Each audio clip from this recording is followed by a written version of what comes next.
నమస్తే అండి, welcome to our channel. మనతో ఈరోజు సీనియర్ పొలిటికల్ అనలిస్ట్ కొత్త రవీంద్రబాబు గారు ఉన్నారు. సార్ నమస్తే. నమస్తే సార్. 20 ఏళ్ల ఒక పోరాటం అని చెప్పుకోవచ్చు రామోజీరావు గారిది. అయితే ఎవరైతే ఉండవల్లి అరుణ్ కుమార్ గారు ఉన్నారో ఒకప్పుడు వేసినటువంటి ఏదైతే కేసు ఉందో అది ఇప్పుడు కోర్టు కొట్టువేసింది. అయితే ఇప్పుడు ఈయన అరుణ్ కుమార్ గారు ఏమంటున్నారంటే ఆయన చనిపోయారు కాబట్టి కేసు కొట్టువేసింది అంతే తప్ప అందులో నిజాలు నిగ్గులు ఏం లేవన్నట్టుగా ఆయన మాట్లాడుతున్నారు. ఇందులో వాస్తవాలు ఏమున్నాయంటారు? అసలు ఉండవల్లి అరుణ్ కుమార్ ఒక మేధావి, వ్యూహకర్త, చదువుకున్నాడు, లాయరు. ఆయన ఈ విధంగా మాట్లాడటం ప్రజల్ని తప్పుదారి పట్టించటమే. సుప్రీంకోర్టు నిన్న ఇచ్చినటువంటి జడ్జిమెంట్ కాపీని నేను డీటెయిల్ చదివాను. ఆయన చనిపోయాడు కాబట్టి కేసు కొట్టివేయాల. కోర్టు ఏం తేల్చిందంటే అసలు ఉండవల్లి అరుణ్ కుమారు ఈ కేసు వేయటానికి అసలు నువ్వెవరు? బాధితుడివా? కాదు. ప్రభుత్వం తరపున కేసేసావా? కాదు. మరి నువ్వెవరు ఇందులో కేసు వేయటానికి? నీకు లింక్ ఏంటి? సంబంధం ఏంటి? ఒకటి. రెండోది, గతంలో హైకోర్టు ఈ కేసులో తీర్పు ఇచ్చేసి కొట్టేసింది. తర్వాత ఈయన సుప్రీంకోర్టుకి వెళ్ళాడు కాబట్టి హైకోర్టు కొట్టేసింది. ఇప్పుడు అందులో బేసే లేదు, బేస్లెస్ అలిగేషన్స్ ఇవి. ఈ కేసులో అసలు స్ట్రెంగ్త్ లేదని చెప్పేసి కోర్టు వారు కేసుని కొట్టేశారు. అంతే తప్ప ఆయన చనిపోయాడు అని కాదు, నిరూపించలేకపోయాడు, మళ్ళీ విచారించాల్సిన అవసరం లేదు అని కేసు కొట్టేశారు. ఆయన ఆ విధంగా మభ్యపెట్టే విధంగా మాట్లాడటం కరెక్ట్ కాదు. ఈ బ్యాక్గ్రౌండ్ మనం ఒకసారి పరిశీలించినట్టయితే 2004లో రాజశేఖర రెడ్డి గారు అప్పటి ఉమ్మడి ఆంధ్రప్రదేశ్ ముఖ్యమంత్రిగా అయిన తర్వాత ఉండవల్లి అరుణ్ కుమార్ కాంగ్రెస్ పార్టీ నుంచి ఎంపీగా ఉన్నారు. ఆ రోజుల్లో స్టేట్లో కంబైన్డ్ ఆంధ్రప్రదేశ్లో కాంగ్రెస్ రాజశేఖర రెడ్డి గారి నాయకత్వంలో బలంగా ఉంది. సెంట్రల్లో కాంగ్రెస్ ప్రభుత్వం ఉంది. మన్మోహన్ సింగ్ గారు ప్రధాని, చిదంబరం గారు finance minister. So Rajasekhara Reddy గారు ముఖ్యమంత్రిగా అయిన తర్వాత ఈనాడు పేపర్లో ఏంటంటే పెద్దల గద్దల అనే ఒక టైటిల్ మీద ఒక ఆర్టికల్ రాశారు రామోజీరావు గారు. దానివల్ల కాంగ్రెస్ పార్టీకి రాజశేఖర రెడ్డి గారు చేసిన అవినీతి, అక్రమాలు, అన్యాయాలు ప్రజల్లోకి బాగా వెళ్ళగలిగినాయి. వెళ్ళటం వల్ల డ్యామేజ్ అయిందని చెప్పి రాజశేఖర రెడ్డి గారు ఏం చేశారంటే రామోజీరావు గారు పేపర్ ఈనాడు ఆదరణ ఎక్కువ ఉంది, సర్క్యులేషన్ ఎక్కువ ఉంది, క్రెడిబిలిటీ ఎక్కువ ఉంది. ఇలానే చూస్తూ ఉంటే తెలుగుదేశం పార్టీకి బలం వస్తుంది, కాంగ్రెస్ పార్టీ వీక్ అవుతుంది. కాబట్టి రామోజీరావు గారి ఆర్థిక మూలాలని కట్ చేయాలి, దెబ్బ కొట్టాలని ఒక రాజకీయ వ్యూహంలో భాగంగా సెంట్రల్లో ఉన్న కాంగ్రెస్ వాళ్ళని ఒప్పించి నమ్మించి ఉండవల్లి అరుణ్ కుమార్కి ఈ అసైన్మెంట్ ఇచ్చారు.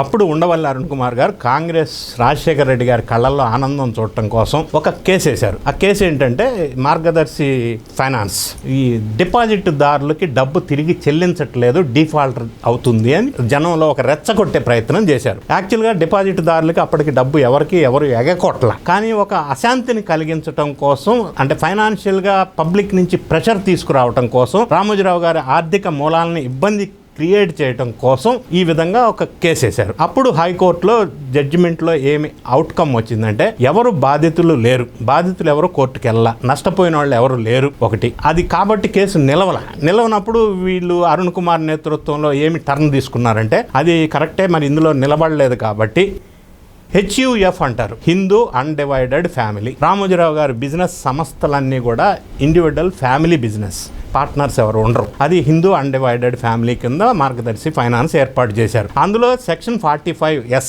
అదేం చెప్తుందంటే హిందూ అన్డివైడెడ్ ఫ్యామిలీగా వ్యాపార సంస్థలు పెట్టినప్పుడు పబ్లిక్ నుంచి డిపాజిట్ల రూపంలో డబ్బులు సేకరించకూడదు. మరి ఈయన ఆల్రెడీ సేకరించాడు. అప్పుడు కోర్టు కానీ RBI కానీ ఏం గైడ్ లైన్స్ ఇచ్చిందంటే ఈ సేకరించిన డిపాజిట్స్ అన్ని తిరిగి ఇచ్చేసేయండి, వాపస్ చేసేసేయండి, ఇక నుంచి డిపాజిట్లు స్వీకరించొద్దు అని తీర్పిచ్చారు. కేసు అయిపోయింది అంతటితో. కానీ అక్కడే మొదలైంది రామోజీరావు గారికి ఇబ్బందులు. ఎందుకంటే సడన్ గా 2500 crores అంటే 2007లో పెద్ద అమౌంట్. ఆ టైంలో రామోజీరావు గారు రామోజీ ఫిలిం సిటీ మీద ఇన్వెస్ట్మెంట్ చేస్తున్నారు భారీగా. సో ఆయనకి ఇబ్బందికరమైన పరిస్థితి వీళ్ళు అనుకున్నట్టుగా ఏర్పాటు చేయగలిగారు. సో రామోజీరావు గారు ఏం చేశారంటే ఇందులో నుంచి బయట పడాలి కాబట్టి నిజాయితీగా ఉషోదయ ఎంటర్ప్రైజెస్ అనే సంస్థని వేరే వాళ్ళకి ఇచ్చేయడానికి డిస్ఇన్వెస్ట్మెంట్ అంటారు, అది ప్రపోజ్ చేశారు. అందులో భాగంగా అమెరికాకి చెందినటువంటి బ్లాక్ స్టోన్ అనే ఒక సంస్థ ముందుకు వచ్చింది అది టేక్ ఓవర్ చేయడానికి. అప్పుడు మళ్ళీ రాజశేఖర రెడ్డి గారు గవర్నమెంట్లో ఉన్నారు కాబట్టి ఉండవల్లి అరుణ్ కుమార్ ఇన్ఫ్లుయెన్స్ చేసి సెంట్రల్ గవర్నమెంట్ని ఒప్పించి ఆ టైంలో ఏంటంటే ఈ పత్రికల్లో ఉన్నటువంటి పత్రికా రంగంలో డిస్ఇన్వెస్ట్మెంట్ చేయాలంటే వేరే కంట్రీ వాళ్ళు తీసుకోవడానికి అవకాశం లేదు, క్యాబినెట్ అప్రూవల్ ఉంటే తప్ప సెంట్రల్లో. సో అప్పుడు ఫైనాన్స్ మినిస్టర్గా ఉన్నారు కాబట్టి చిదంబరం వాళ్ళని కన్విన్స్ చేసి ఆ అప్రూవల్ రానివ్వకుండా వాళ్ళు కొనటానికి వీలు లేకుండా వెనక్కి పంపించేశారు. అక్కడ మళ్ళీ సక్సెస్ అయ్యారు. What next? రామోజీరావు గారు ఏం చేశారంటే నెక్స్ట్ ఇండియాలో ఎవరన్నా ఇది కొనుక్కుంటారా అని ఎక్స్ప్లోర్ చేశారు. ముంబైకి చెందినటువంటి ఒక ఇండివిజువల్ మనీష్ కపాడియా అని ఒక వ్యక్తి ఈ సంస్థలో ఈ భాగాన్ని కొనడానికి ముందుకు వచ్చాడు. దాన్ని కూడా మళ్ళీ అడ్డుకునే ప్రయత్నం చేశారు ఉండవల్లి అరుణ్ కుమార్ వర్సెస్ వైఎస్ రాజశేఖర రెడ్డి. అప్పుడు ఆయన బ్యాక్గ్రౌండ్ వెరిఫై చేస్తే ఆయన చాలా సంస్థల్లో డైరెక్టర్, పార్ట్నర్. అందులో ఒకటి హైదరాబాద్ బేస్డ్గా ఎన్ఎఫ్సి, నాగార్జున ఫైనాన్స్ కంపెనీ. అందులో ఆ టయానికి ఆ ఎన్ఎఫ్సి బ్యాంక్రప్ట్ అయిపోయింది, అంటే దివాలా తీసింది, డిపాజిటర్లకు డబ్బు చెల్లించాల. ఇది బేస్ చేసుకొని ఈ వ్యక్తి ఎవరైతే కొనటానికి వచ్చాడో ఎన్ఎఫ్సిలో ఫుల్ టైం ఫైనాన్స్ డైరెక్టర్ కాబట్టి ఆయన్ని ఇబ్బంది పెట్టాలా, కొనకుండా చేయాలని చెప్పి లుకౌట్ నోటీసులు ఇచ్చారు ఆయనకి.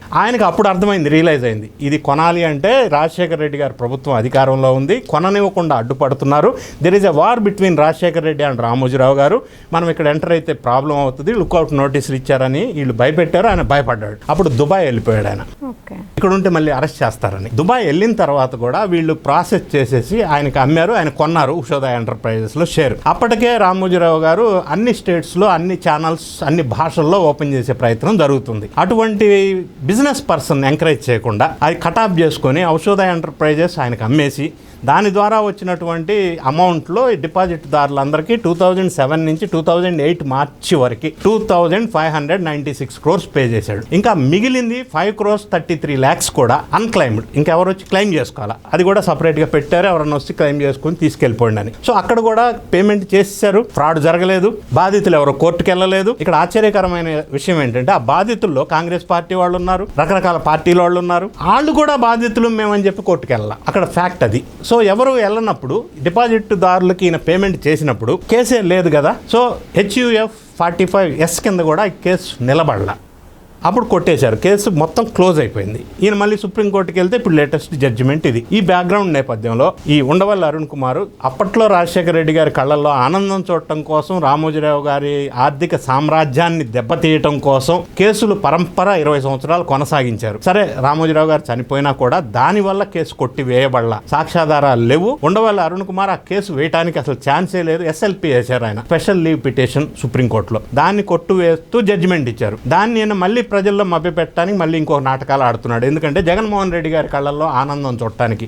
ఎందుకంటే జగన్మోహన్ రెడ్డి గారు కూడా మళ్ళీ మార్గదర్శి చిట్ ఫండ్ దాని మీద ఫోకస్ పెట్టాడు, దాన్ని మళ్ళీ ఫైనాన్షియల్గా టార్చర్ చేయాలని అప్పుడు అధికారంలో ఉన్నప్పటి నుంచి. సో అందులో భాగంగానే ఈయన ప్రజలను మభ్యపెట్టే విధంగా ఇటువంటి ప్రెస్ లేటెస్ట్ జడ్జిమెంట్ తర్వాత ఆయన మాట్లాడిన మాటలు, అట్లా మాట్లాడేది లేకుండే కేసు అయిపోయింది, నేను నిరూపించలేకపోయాను కోర్టులు అని చెప్పి ఉంటే మంచిగా ఉంటుండే. అటువంటి చదువుకున్న వ్యక్తి కూడా రాజకీయ లబ్ధి కోసం జగన్ రెడ్డి గారి దగ్గర లభించే క్విడ్ కో ప్రో ద్వారా ఏదన్నా సహాయ సహకారాల కోసం ఈ విధంగా మభ్యపెట్టే విధంగా ఇప్పుడు కోర్టు జడ్జిమెంట్ తర్వాత మాట్లాడటం అనేది తప్పు. అట్లా మాట్లాడేది లేకుండే. Thank you sir. Thank you.